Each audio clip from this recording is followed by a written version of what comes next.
Excuse me. Welcome back to Super Sentai episode 325.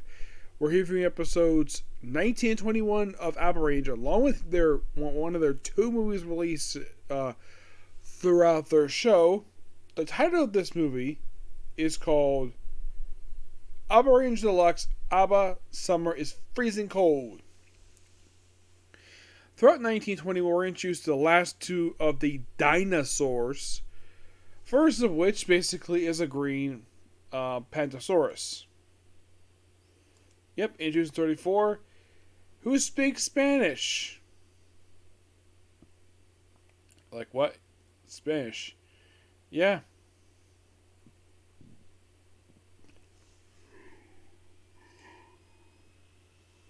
Me.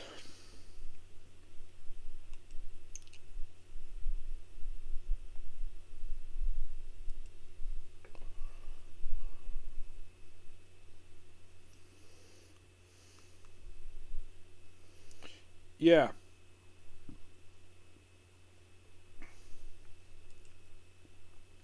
Yeah, basically it's Bakuryū. Yes.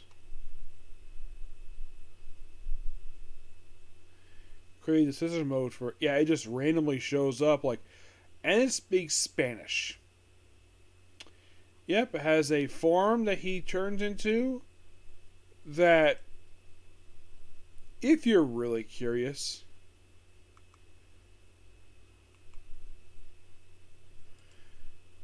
it's only assumed for these two episodes and two more, and then that's it.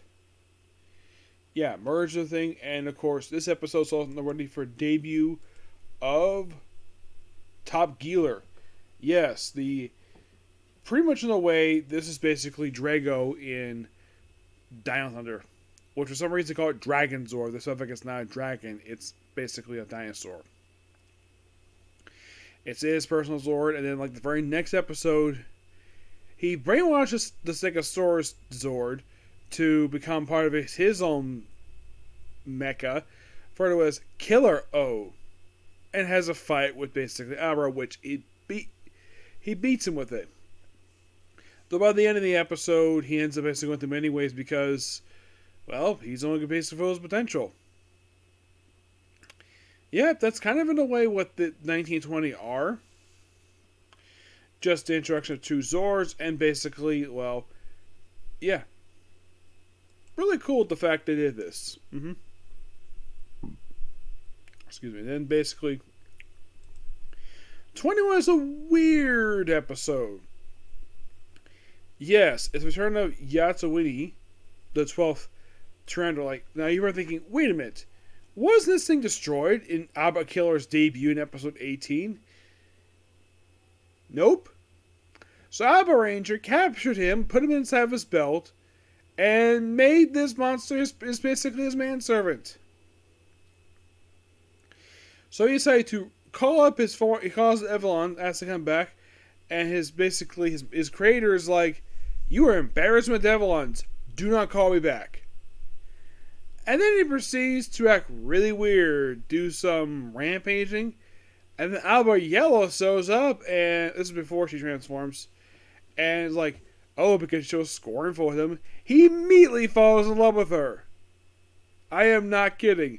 We have a random monster of the week falling for one of the Rangers. This is by far the first time this has ever happened in the series. Also, the guy can't take no for an answer.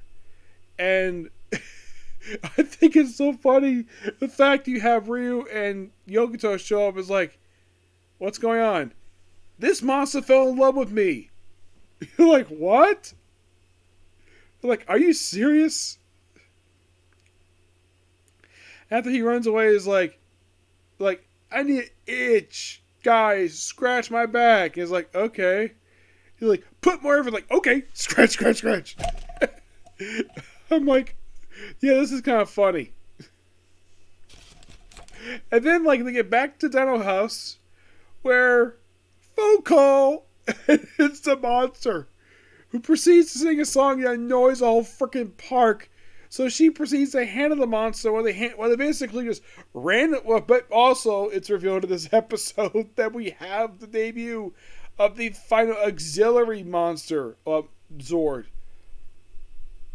I could love this. Who is basically like a girl. Basically, now I want to basically just. Yeah.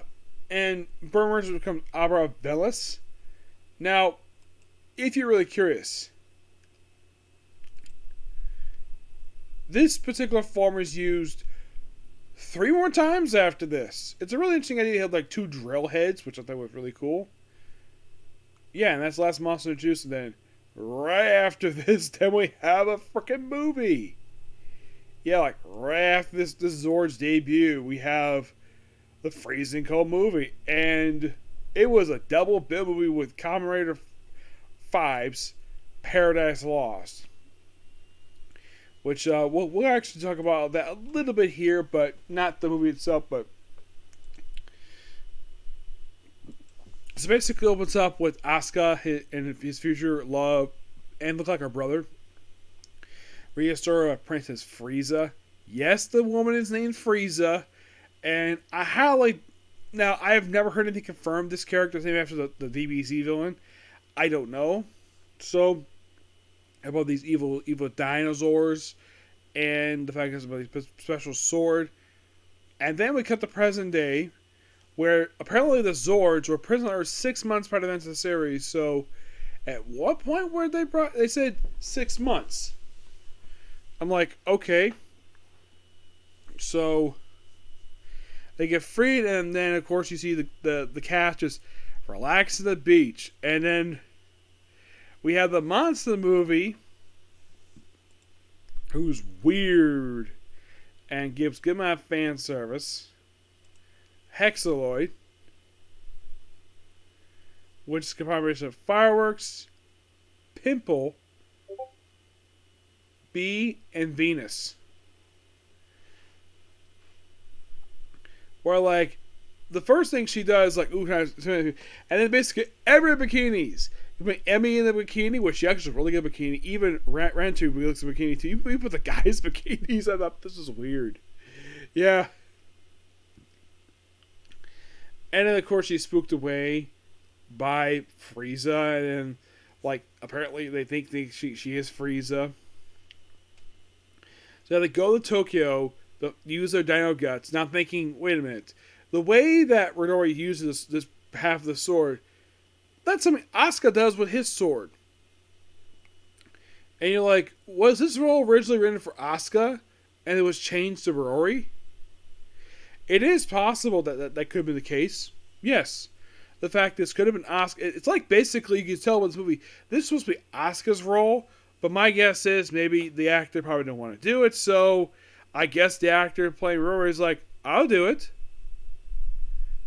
And like, okay.